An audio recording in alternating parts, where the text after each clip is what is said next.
begitu kan. Supaya hidup kita selaras sehingga kita mengurangi konflik dengan orang-orang. Tapi setelah kita belajar misalnya kemarin retret atau apa, lalu malas untuk mengulangi apa yang sudah kita pelajari, apa yang sudah kita latih misalkan waktu retret. Waktu retret rajin meditasi sehari 5 kali misalkan. Tapi ketika di rumah sekalipun nggak mau melatih lagi gitu. Nah itu pasti merosot kualitasnya. Jadi kemalasan ini dampaknya bisa luar biasa. Tentunya kalau untuk pengusaha, orang kaya dan sebagainya, atau pekerja, apapun itu profesinya, kekayaannya akan runtuh kalau malas tidak menjaga ini. Itu. Jadi ini benar-benar ditegaskan oleh Buddha, kemalasan ini adalah penyebab keruntuhan. Mudah marah, emosi, marah. Kemarahan ini bahkan dalam petunjuk Bodhisattva Santidewa, bahkan dikatakan 1 kali kemarahan itu merusak berkalpa-kalpa kebajikan. Jadi orang yang sudah numpuk kebajikan banyak-banyak, berbuat karma baik banyak-banyak, hanya gara-gara 1 kemarahan saja, kemarahan ini cirinya mengharapkan orang lain itu celaka biasanya. Bentak, marah, kan orangnya kaget atau emosinya rusak kan. Orang kalau dimarahin kan emosinya rusak. Dia bisa down atau bisa balas kemarahan ini dengan kemarahan juga. Itu dikatakan kemarahan ini dampaknya sangat buruk sampai bisa merusak seluruh kebajikan yang sudah kita himpun berkalpa-kalpa. Karena begitu kelihatan marah kita, apalagi marahnya konyol gitu. Ada marah yang nggak cerdas gitu, marahnya mencak-mencak kayak orang gila gitu misalkan. Itu dilihat orang nggak pantas. Kemarin kayaknya orang ini kalem, alim gitu. Tahu-tahu kalau marah norak gitu. Dia udah runtuh itu. Orang itu nggak punya wibawa sama sekali dilihat dari kemarahannya. Ini Buddha sangat menegaskan tentang kemarahan ini. Jadi beda marah dengan galak. Saya kemarin sempat singgung di penjelasan Karania Metta Sutta ya. Beda marah dengan galak. Galak kalau sama anak, sama apa, kadang kita marahi mereka kan. Sebenarnya hanya untuk menampilkan ekspresi galak kita kan, supaya mereka itu lebih patuh. Tapi itu juga sebenarnya ada pengaruhnya karena kita nggak punya jalan buntu ya enggak sih? Kalau bisa dikasih tahu baik-baik kan anak-anak itu dikasih tahu baik-baik kan. Sampai nggak bisa dikasih tahu baik-baik baru bentak gitu kan. Atau dihardik atau dijewer atau ditabok kan gitu. Tapi ini kan bukan bencian sama anak kita. Nah, kemarahan ini unsurnya lain. Kemarahan ini unsurnya benci. Sudah saking nggak sukanya, bahkan kalau perlu kalau marah sampai nyepatani. Tahu ya nyepatani ya, kalau dalam bahasa Jawa itu nyumpai. Oh kalau kamu ini kurang ajar ini metu tabrak motor pecah ndasmu gitu.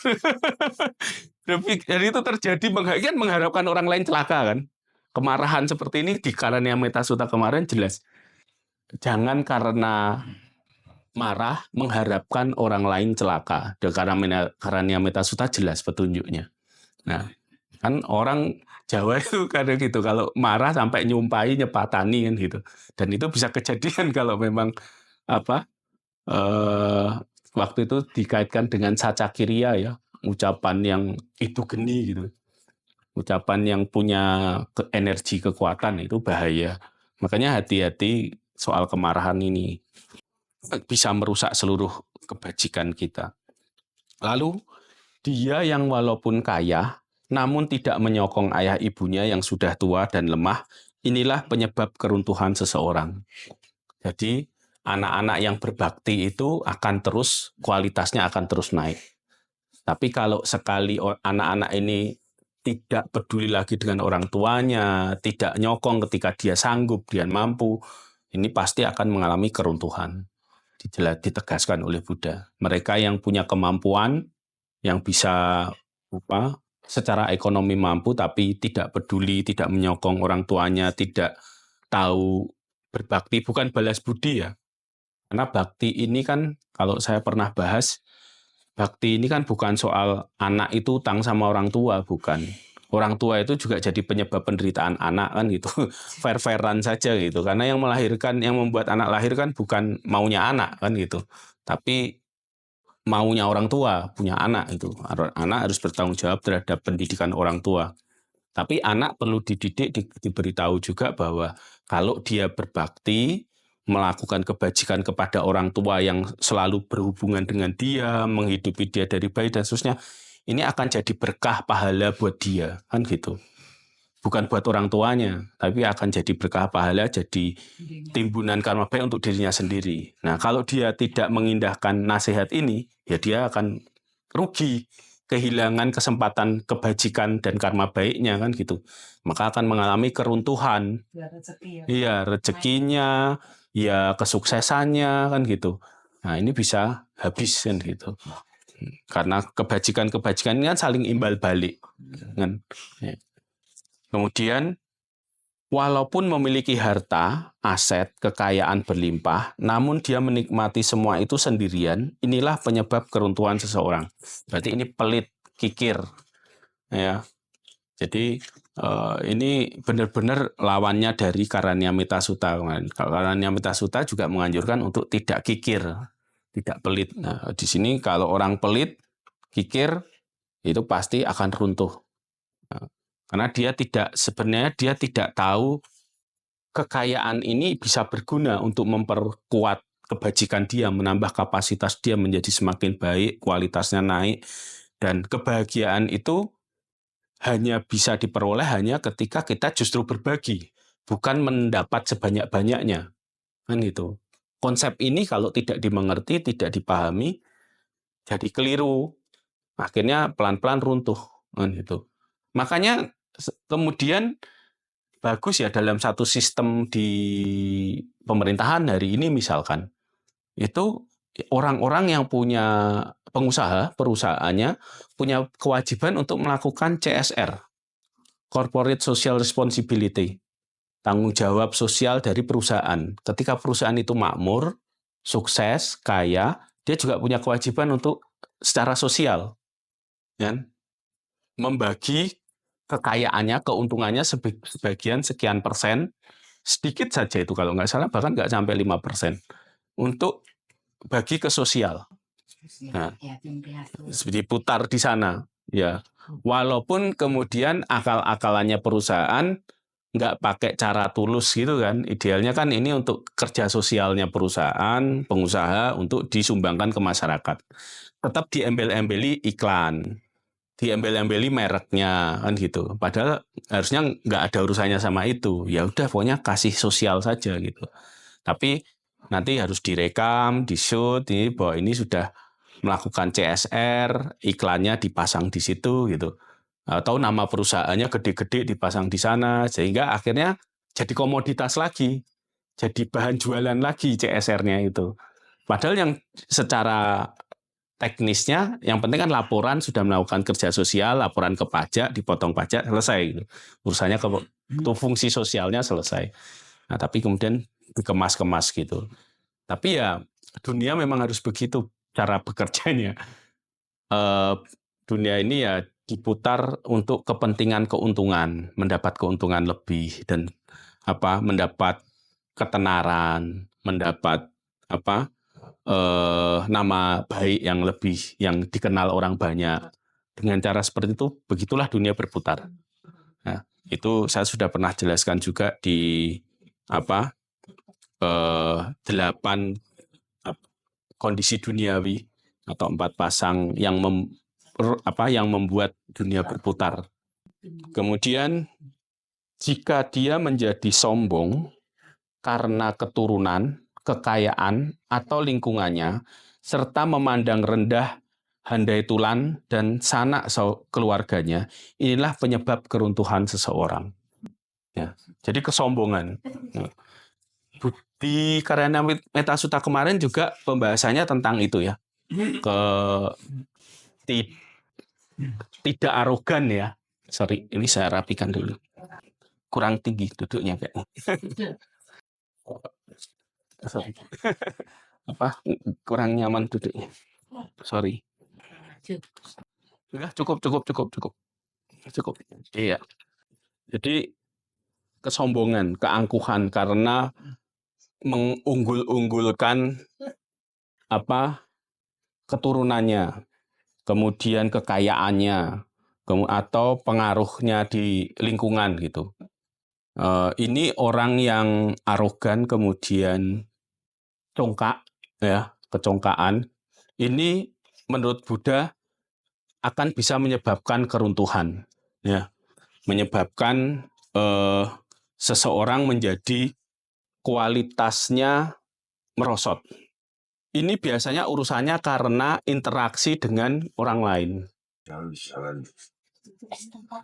Jadi ini sebenarnya budaya ya. Di dalam masyarakat itu pada umumnya tidak suka melihat perilaku orang yang cenderung arogan. Nah, pengaruh cara pandang masyarakat ini nanti akan membuat orang-orang yang arogan ini kehilangan respect, kehilangan rasa hormat, ya. Itu yang disebut mengakibatkan kemerosotan. Ya mungkin kekayaannya nggak akan turun, wong dia sukses dengan keahliannya menimbun kekayaan dengan sebagai usaha dan sebagainya menjadi orang yang makmur. Tapi perilakunya ini yang membuat secara kualitas hubungannya di masyarakat menjadi merosot, menjadi orang tidak respect lagi sama dia. Ya, karena kan tadi orang-orang itu menjadi lebih bahagia kalau atau lebih senang kalau dihormati orang lain. Ketika orang melihat perilakunya seperti ini, orang tidak respect lagi, tidak dihormati.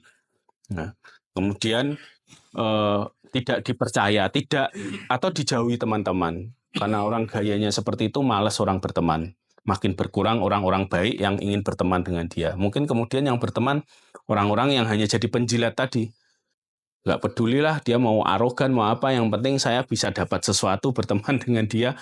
Tak kipas-kipasi, tak angkat-angkat terus gitu kan. Tapi di sekelilingnya orang-orang yang tipenya seperti itu. Nanti ketika dia jatuh, runtuh, bubar pergi semua orang-orang kayak seperti ini. Nah, ini keruntuhan namanya. Nah, kalau dalam penjilat itu, kalau dalam istilahnya orang Sumatera Utara, orang Medan itu angkat telur. Orang yang ngangkat-ngangkat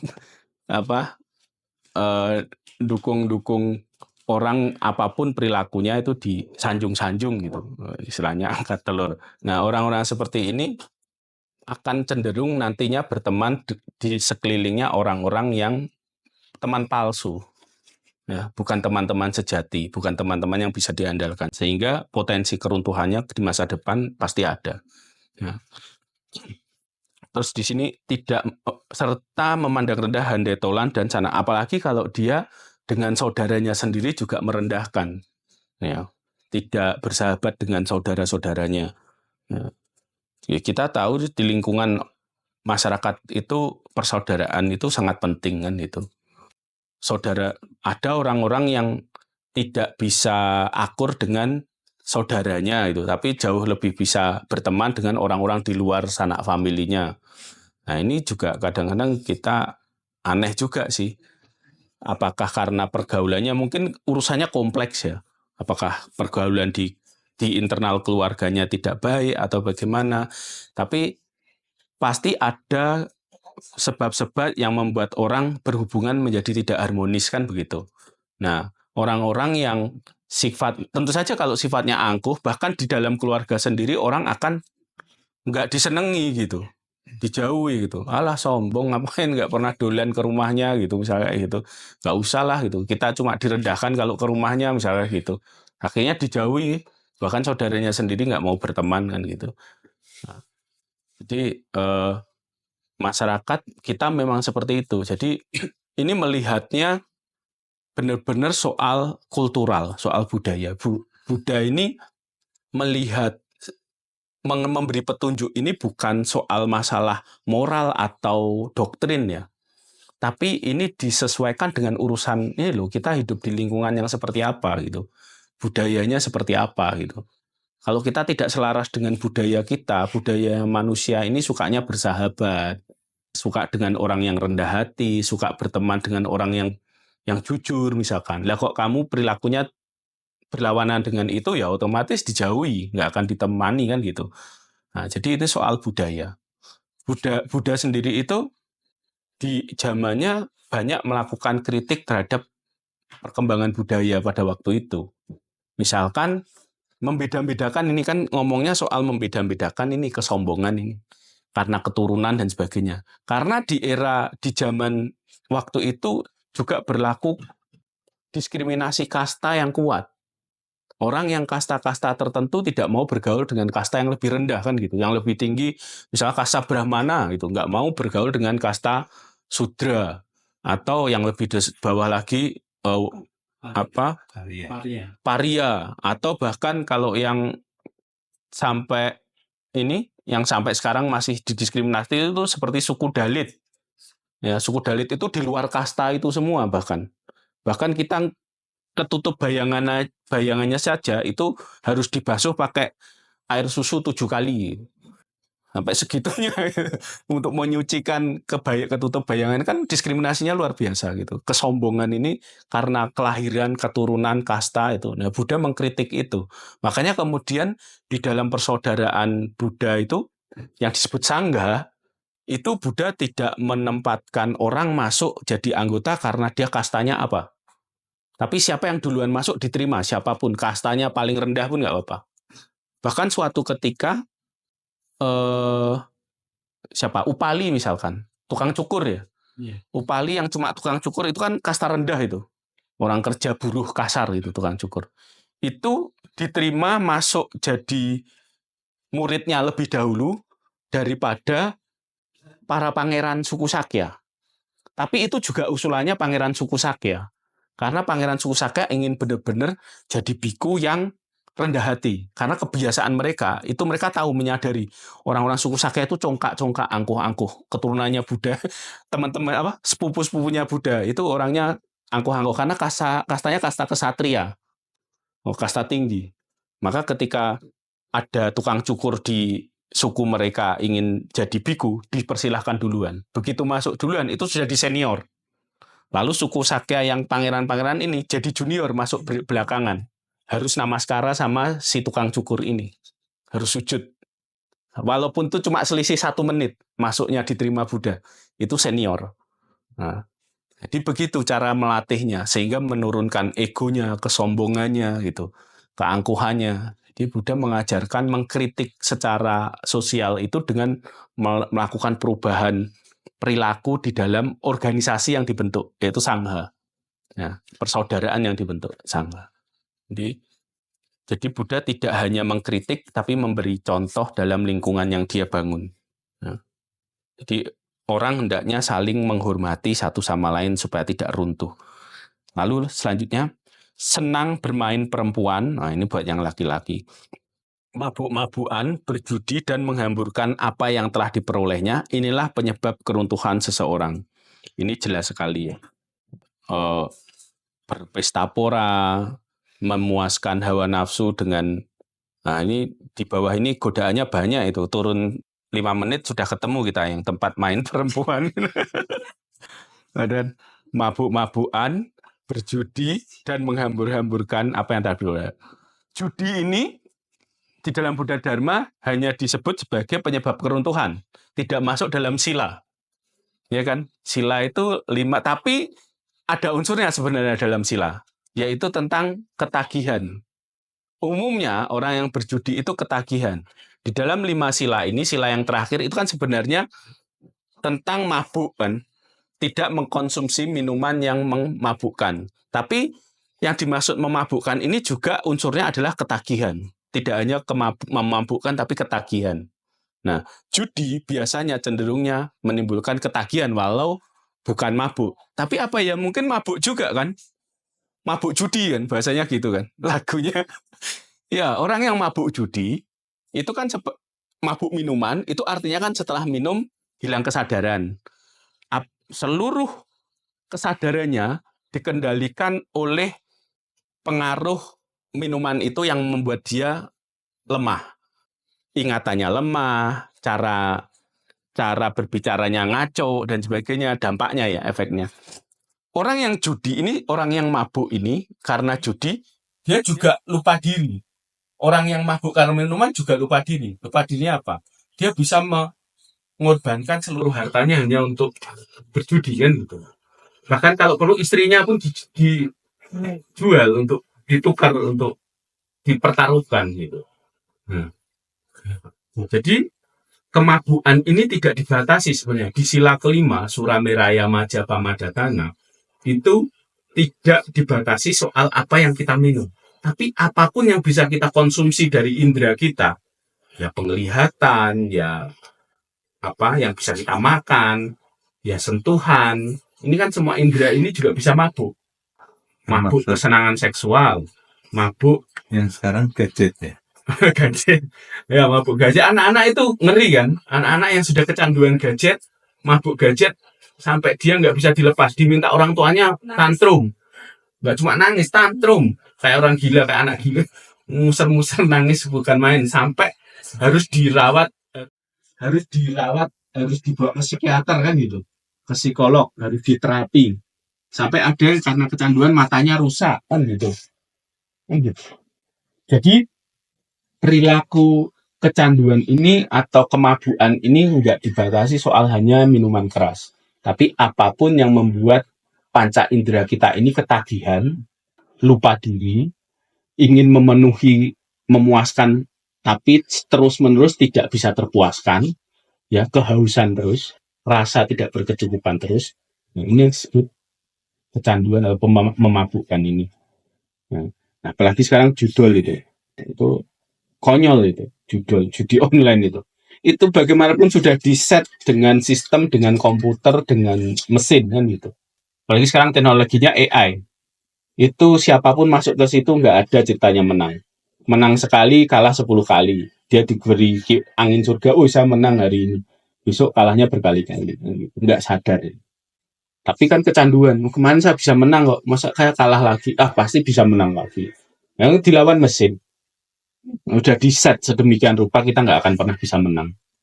Ini kan kebodohan dan banyak yang bodoh itu tercebur di situ lalu terjeratnya ke pinjol, pinjaman online. Ini keruntuhan ini dari keruntuhan kecanduan, judi dan sebagainya sampai keruntuhan dijerat hutang. Nanti kayaknya di sini tidak puas dengan istri. Oh, ini yang lanjutannya. Menghambur-hamburkan tadi apa yang telah diperolehnya ya dengan judi dan sebagainya. Lanjutnya, tidak puas dengan istrinya sendiri dan terlihat bersama pelacur atau istri orang lain, inilah penyebab keruntuhan seseorang. Selingkuh, pil, will, pria idaman lain, wanita idaman lain, tapi agak susah juga itu. Misalkan yang idol sama opa drakor gitu kan, sampai HP-nya isinya Korea semua gitu. Itu suaminya pun nggak bisa cegah itu. Tapi suaminya tahu, aduh koleksinya kok saya dibandingkan sama tokoh drakor ini ya nggak ada tandingannya gitu. Ini dalam angan-angan ya, dalam angan-angan karena kecanduan ini loh, kecanduan drakor ya.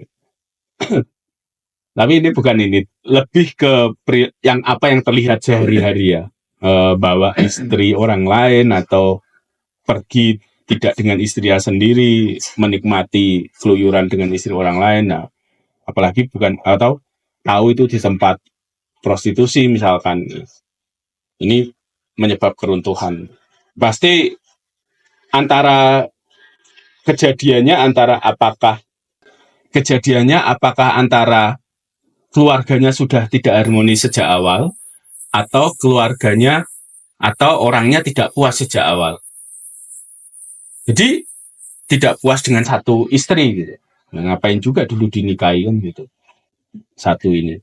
Tapi kan ya Buddha ini penganut monogami, kesetiaan dengan satu istri gitu. Walaupun waktu jadi pangeran itu selirnya banyak gitu. Tapi tetap saja istrinya satu kan. Dan sangat menganjurkan ya cukup satu saja gitu. Tidak banyak. Karena Buddha mengingatkan juga keruntuhan itu salah satunya mempunyai istri yang terlalu muda. Itu juga keruntuhan diingatkan oleh Buddha. Karena biasanya menjadi posesif. Oh, ya suaminya terlalu tua, lalu istrinya terlalu muda, itu membuat orang posesif misalkan gitu. Itu ini Selanjutnya, setelah melewati masa muda, lalu memperistri orang yang masih muda, kemudian tidak bisa tidur karena merasa cemburu, inilah penyebab keruntuhan seseorang. Buddha dengan tegas bilang. Jadi milih istri yang terlalu muda, terlalu sehingga terobsesi dengan istri yang terlalu muda, terus istrinya ini dikurung, nggak boleh bergaul keluar, asal disapa tetangganya yang masih muda dia cemburu bukan main gitu. Nah ini keruntuhan gitu. Bisa menyebabkan apa? Keruntuhannya apa? Nggak sehat gitu. Rumah tangga yang nggak sehat. Yang nanti setiap hari coba kemenungsung nggak bisa tidur cuma cemburu aja. Istrinya bergaul ke sana dicurigai. Mampir ke rumah tangga ini dicurigai. Kamu tadi ngelenik sama siapa gitu. Jadi ini jadi keruntuhan gitu. Bahkan hal-hal yang seperti ini Buddha pun perhatian. Mungkin di lingkungan situ perilakunya banyak itu. Orang-orang sudah banyak istri muda itu cemburunya bukan main, enggak terikat gitu. Terikat dengan kepemilikannya ini. Terus lanjut. Mempercayai dan memberi kekuasaan pada wanita yang suka mabuk dan menghambur-hamburkan uang, atau pada laki-laki yang berperilaku seperti itu. Inilah penyebab keruntuhan seseorang. Kalau ini soal mempercaya pekerja yang tidak tepat. Gitu.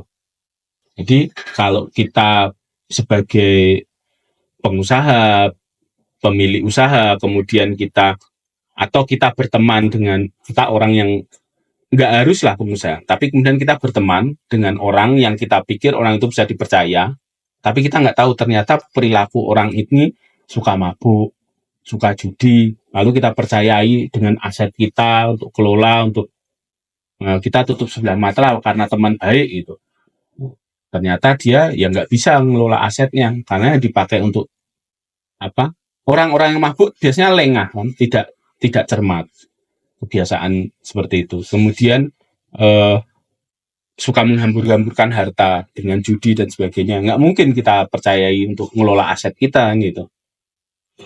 Jadi ini kalau kita mempercayakan kekayaan kita kepada pekerja atau teman-teman yang seperti ini, sudah dijamin kita akan runtuh.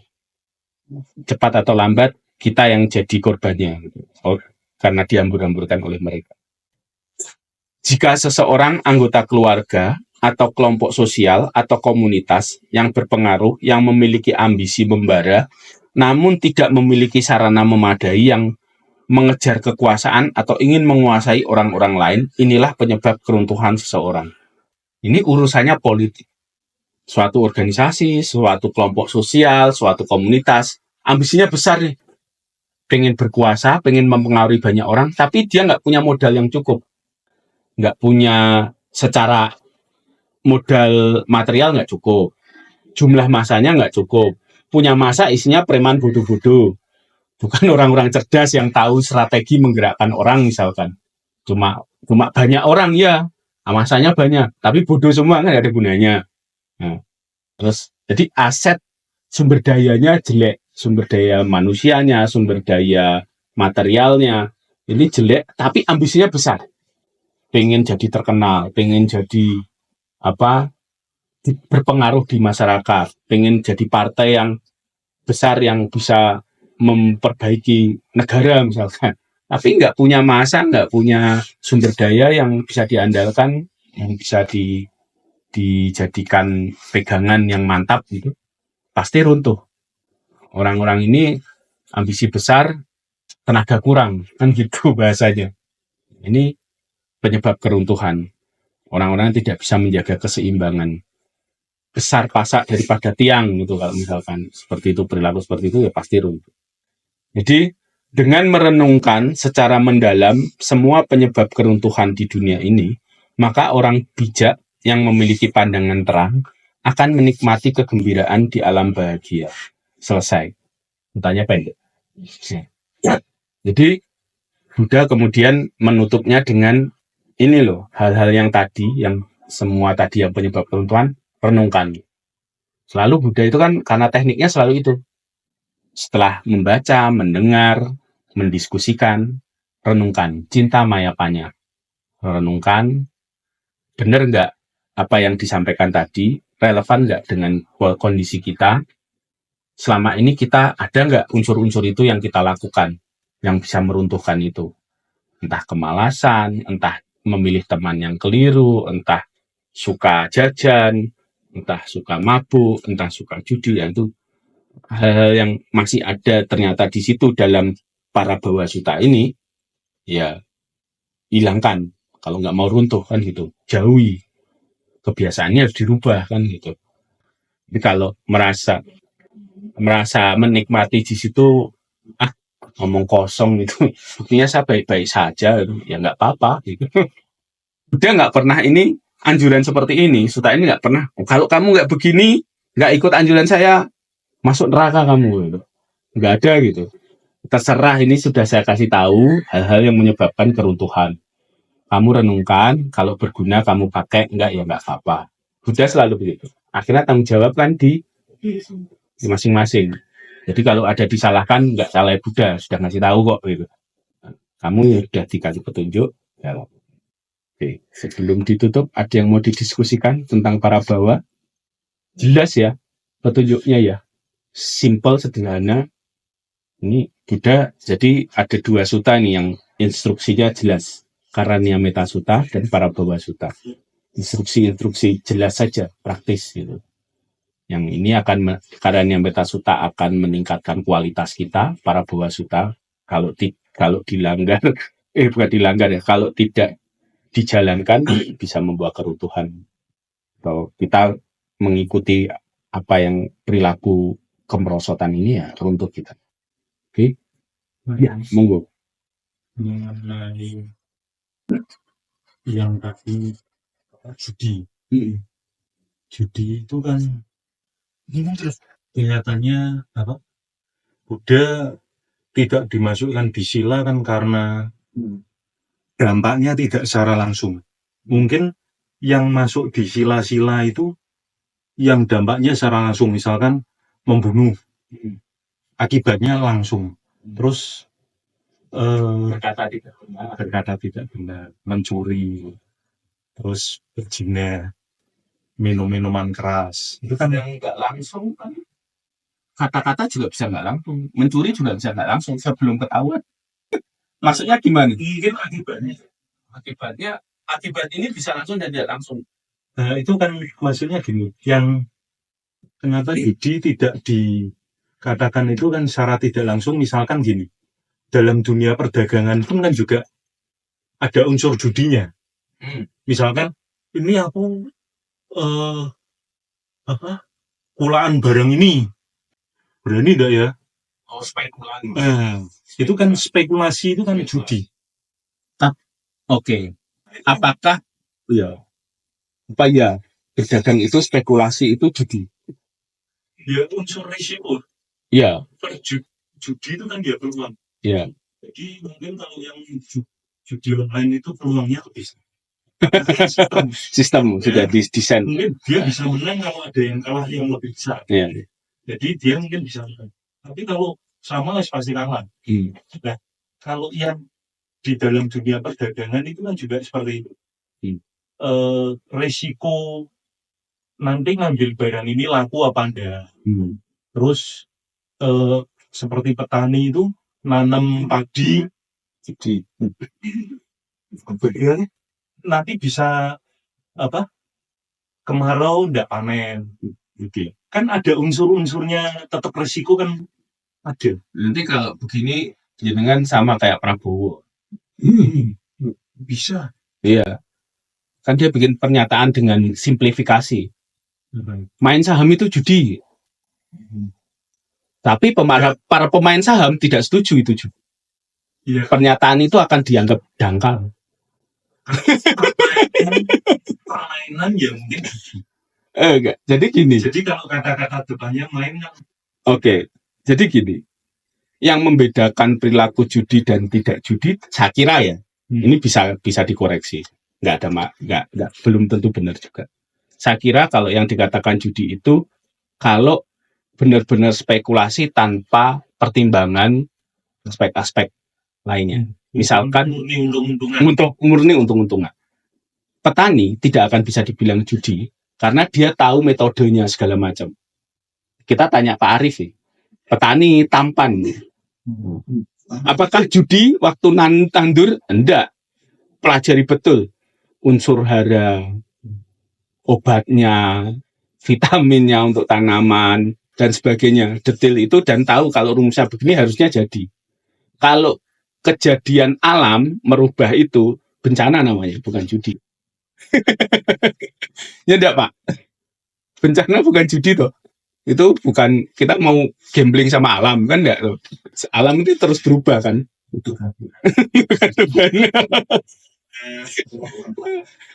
Jadi nggak bisa kalau kita gebiah uyah setiap aktivitas kita yang ada unsur spekulasinya sebagai judi. Nanti semua Itu aja nggak? Judi. enggak, Awal mau belajar, final jatuh juga. enggak, Pak. Ya kan jadi kacau kalau saya pikir ya, kalau kita memandang segala sesuatu yang bisa dipelajari prosesnya, lalu kita menganggap hasilnya itu sama dengan setara dengan spekulasi judi. Saya kira kok nanti orang semua jadi makin nggak melakukan apa-apa gitu. Semua serba untung-untungan gitu. Probabilitasnya ini bagaimana sih? Judi itu kan lebih ke probabilitas tuh. Tapi kalau usaha kerja kan ada hasilnya jelas ini. Makanya gini, yang menjadi masalah Resiko tinggi dan resiko ya, yang menjadi masalah itu karena kita itu berpegang pada hasil. Kalau kita petani, kita pekerja apapun, profesional, kalau kita berpegang pada hasil, itu nanti bisa kecewa. Kecewanya bisa besar. Mestinya lebih mengutamakan semaksimal di proses. Prosesnya petani kan maksimal ya Pak. Nandur, ngasih pupuk, ya toh, pilih bibit, ngerawat tiap hari, kan proses tuh ini. Panen itu harapannya nanti ya. Kecuali nanti tahu-tahu ada serangan hama atau cuaca berubah jadi paceklik atau bencana alam, itu nggak bisa. Tapi secara proses ini kan kita berpegang pada prosesnya. Petani kalau nggak berpegang pada proses, berpegang pada hasil, nanti nyalah ke alam pasti. Kalau ada kegagalan. ada nggak suka yang dari dia sendiri melarang judi? Ada, bukan melarang. Ini loh, kemerosotan udah jelas. Para bawasuta. Jadi orang yang berjudi akan mengalami kemerosotan. Kan? Yang suka berjudi. Terus kalau kita menyerahkan harta kita ke orang yang suka menghambur-hamburkan uang, termasuk para penjudi ini kan menghambur-hamburkan uang, pasti mengalami kemerosotan. Satu lagi, si Galuh Wadasuta. Galuh Wadasuta juga menyebutkan tentang tidak boleh sebaiknya tidak mengambil mantu yang suka judi. Karena itu akan habis, bahkan anakmu nanti bisa dijual. Itu di Galuh Wadasuta. Jadi Buddha menggarisbawahi soal judi ini di beberapa suta lainnya. Yang paling jelas sih para bawasuta sama si Galuh Wadasuta. Lima sila ini kan disebut malah urusannya bukan soal akibatnya langsung atau tidak langsung, Pak. Ini urusannya sebenarnya kan tidak ada ceritanya orang melanggar sila. Kata-kata melanggar sila ini tidak tepat, kurang pas sebenarnya. Ini urusannya, sila ini yang pengen ditegaskan oleh Buddha adalah hidup yang fair play. Hidup sama orang lain itu yang fair. Fair ya. Yang selaras, yang kalau kita main bola itu fair play tau kan? Yang jujur, yang sportif ya, sportif. Urusan sama siapapun yang sportif. Kalau bukan punyamu ya jangan diambil. Karena kamu juga nggak mau kalau barangmu diambil orang, kan gitu. Kamu juga nggak bakal mau kalau dianiaya dan dibunuh. Loh, kamu jangan bunuh dan jangan menganiaya. Kan main fair play kan ini ya.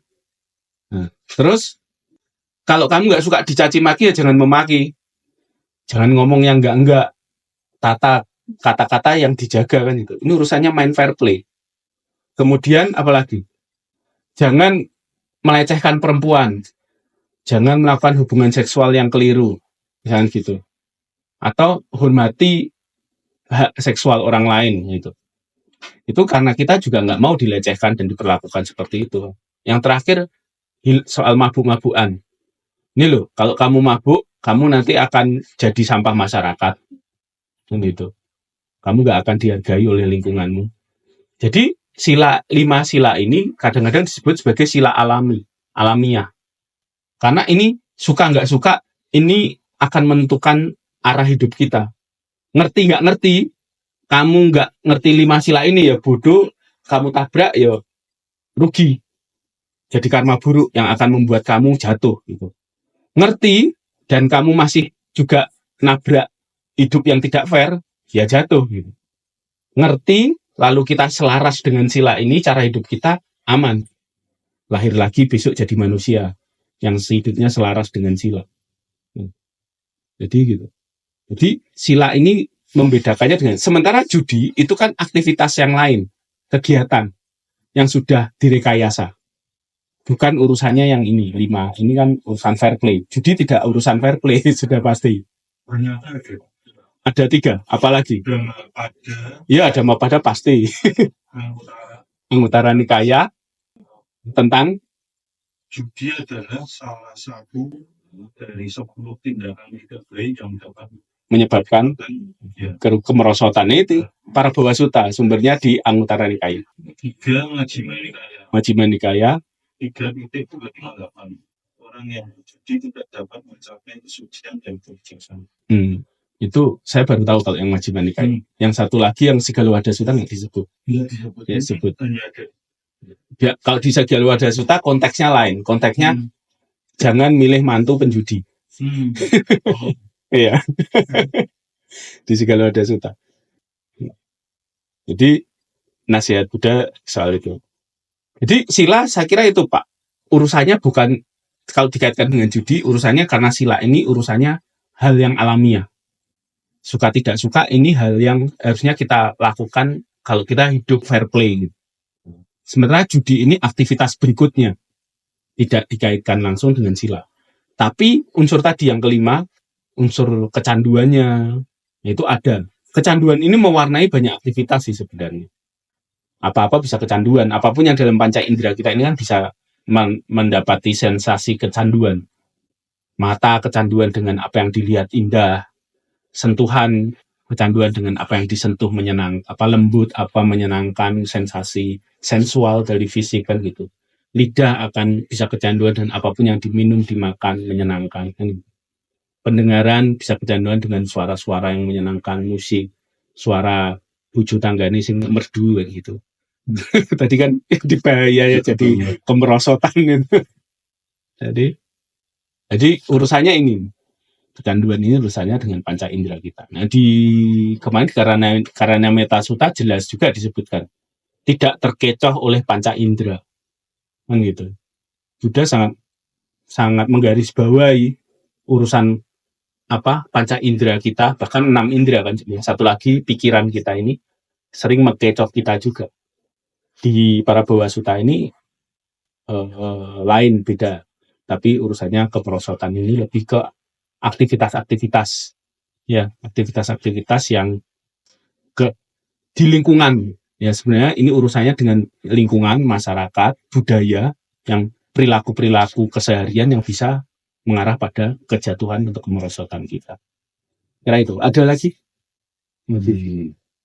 Kelompok Tuhan tidak sudah ketuhanan. Ya, maksud Buddha. Nah, itu konteksnya bukan pada pembahasan para Bawasuta. Kita bahas minggu depan. Ini konsep yang berat sebenarnya. Mungkin ya Pak ya. Saya kasih gambarannya. Mungkin nanti nggak usah dimasukkan, nggak apa-apa sih. Kalau mau di-cut juga. Pembicaraan Tuhan dan ketuhanan itu kalau di dalam studi Buddha Dharma itu dianggap pembicaraan spekulatif. Termasuk yang tidak terlalu penting dibicarakan. Bukan. Spekulatif dalam artian ide-ide pembicaraan tentang Tuhan ini kan ide sebisa-bisa orang ngarang aja. Oh, tak kira Tuhan itu seperti ini, tak kira Tuhan itu seperti kan gitu loh. Spekulatif kan. Saya pikir Tuhan itu begini. Menurut saya Tuhan itu kan menurut saya kan spekulatif. Apa yang bisa untuk mengkonfirmasi tidak ada. Nah, sehingga akhirnya ujungnya jadi debat kusir. Ngomongin Tuhan dan ketuhanan. Nah, karena misalkan ngomongin Tuhan dan ketuhanan itu hanya berlaku di NKRI. Keluar kita dari negara ini, nggak penting tuh ngomongin Tuhan. Ya toh, kamu nggak bertuhan ya apa-apa, terserah. Nah itu karena ada di situ loh, kita akhirnya jadi diskusi itu kan gitu. Kalau nggak ada itu di negara mana, Singapura, yang nggak ngomongin itu, yang nggak perlu. Makanya itu konteksnya lain kan, lingkungannya dan sebagainya. Tapi ya nggak apa-apa. Kalau mau didiskusikan sekedar hanya untuk nambah-nambah wawasan saja ya. Oh. Oke, nanti minggu depan kita bahas dari yang kita bahas dengan serius dan lucu-lucuan juga ada. Karena mau membahas tuh. Iya. Pertanyaannya itu bagus itu. Banyak itu kan banyak yang anti juga. Iya, nggak apa-apa itu. Dia membahas konten Tuhan, akhirnya yang lain itu menurun, orang juga tidak mau lihat. Iya. Ya, kita hidup di kita hidup di ya harian dia membahas ketuhanan. Hanya banyak orang yang tidak suka, nggak senang. Dia sudah tahu resikonya. Dia hidup di negara religius yang berketuhanan, yang setengah penduduknya atau mungkin 3/4 penduduknya bertuhan. Nah, atau setidaknya memegang konsep meyakini ada Tuhan kan gitu. Nah, dia membahas di tengah dunia yang seperti itu ya wajar, nggak disukai orang. Tidak diperadakan. Ada yang Tuhan di ada anak-anak. Itu konsepnya kan berubah-ubah. Dari satu grup ke grup lain. Makanya nanti Buddha pun akhirnya yang seharusnya nggak bahas itu dipas-pasking. Sekarang hari ini kita kan mengepas-paskan juga. Harus biar selaras. Dari membagi dharma pada saat yang nggak tepat, di tempat yang nggak tepat. Apa? Misalkan yang tidak tepat seperti apa? Di suatu komunitas, belum tentu komunitasnya bagi sebar dharma kabeh. Karena orang soal efeknya kan jadi sebel, nggak bahkan menghargai itu, berarti malah seperti itu. Kalau kita bagi dengan pas apa yang tidak perlu sesuatu yang tidak tepat dulu. Dan berarti kan Buddha ngomong kita harus memberikan dharma pada tempat yang tepat, orang yang tepat, saat yang tepat, itu kan harus tepat semua itu. Baru matching gitu. Kalau di tempat umum, wah ngomong dharma, sebat tak buku dharma bagi kan ya suatu hal yang jadi. Ya, saya itu yang paling gampang sebenarnya hari ini di sosmed lah. Di satu grup sosmed, entah Facebook atau Twitter atau WhatsApp atau apa X ya. Itu kalau grup itu misalkan sebenarnya tidak ingin bahas agama misalkan, lalu ada orang bahas agama bisa disorai, dilempari batu gitu. Untung nggak ketemu ya. Kalau diblok ya kan, akhirnya diblok orang ini kan. Ngomong kayak gitu kan diblok kan, dikucilkan kan gitu. Jadi kalau yang ditanyakan tadi kan dampak itu dampak sosial langsung tahuan kan gitu, dampak sosial tidak empan papan kan gitu kan, tidak sesuai pada tempatnya, bahasanya orang yang di lingkungan itu akan menjadi mengucilkan, biasanya seperti itu. Atau akhirnya ya dharma itu jadi tidak berharga kan, dilecehkan kan, ya dilecehkan, dianggap penting kamu ini gitu. Ya ada orang-orang bagi sesuatu yang bermanfaat, tapi karena terlalu semangat tak mau pengen kakek, nggak bakal belok sama sekali. Makanya ketika membabar dharma itu Buddha banyak contohnya sih sebenarnya di Sutta. Kalau kita banyak baca Sutta itu, Buddha itu kan nggak asal orang yang dikasih tahu dharmanya, dikasih panjang. Dia tahu ini orang ini kalau kita kasih tahu juga nggak akan ngerti. Ya udah nggak usah. Misalkan ketika Buddha baru awal-awal mencapai penggugahan, pencerahan gitu. Lalu Buddha sempat ketemu tuh pedagang tapusa dan balika. Buddha nggak menjelaskan tentang ajarannya yang bisa membuat tapusa dan balika mencapai pencerahan hari itu. Ya seperlunya aja ngomong. Terus tinggal pergi. Tapi Buddha ketemu 5 pertapa, diajarkan tuh duka, sebab duka, jalan menanggulangi duka. Dijelaskan semua kan. Sampai 5 pertapa jadi arahat semua. Gitu. Saat itu juga. Jadi Buddha tahu dengan siapa ini perlu disampaikan, tidak perlu disampaikan dan gitu. Kalau disampaikan akan sia-sia atau enggak. Dan biasa banyak tuh ceritanya kalau di Sutta pagi hari itu Buddha setelah meditasi pagi screening dia seluruh dunia. Ada nggak orang-orang yang kalau dikasih tahu hari ini bisa mencapai penggugahan seketika atau minimal naik kelas jadi sotapana sakadaguna tingkat-tingkat kesucian tertentu. Ketika dia melihat ada, dia sudah main berkunjung ke tempat itu, lalu ngasih wejangan ke situ. Ada sekelompok orang angkat kualitasnya kan gitu. Kalau enggak, ya enggak. Pernah kelompok orang Buddha milih untuk tidak mengajarkan sesuatu, tinggal pergi saja gitu. Itu ketika dia berdebat dengan pertapa lain, pertapanya keras kepala, ya udah pengikutnya yang lain di situ ikut dengar ya nggak dikasih tahu apa-apa. Ya hanya perdebatan itu saja selesai gitu. Yang lainnya nggak ngerti, syukur nggak ya sudah gitu. Sudah diperingatkan kamu keliru cara pikirmu. Nanti kalau kamu nggak rubah cara pandangmu, kepalamu pecah jadi 7, tinggal pergi kan, sudah selesai urusannya. Saya nggak mau melanjutkan percakapannya kan gitu. Jadi Buddha juga nggak sembarangan juga milih-milih tempat ramah. Tuh sih. Dah. Oke. Terima kasih. Malam ini saya kira itu dulu topiknya. Minggu depan jawab Pak Noto. Pak Noto PR-nya banyak ngasih saya. Urusan Tuhan. Gimana Pak? Urusan anak yang beda agama itu belum bisa. Oke, terima kasih. Sugiyapun.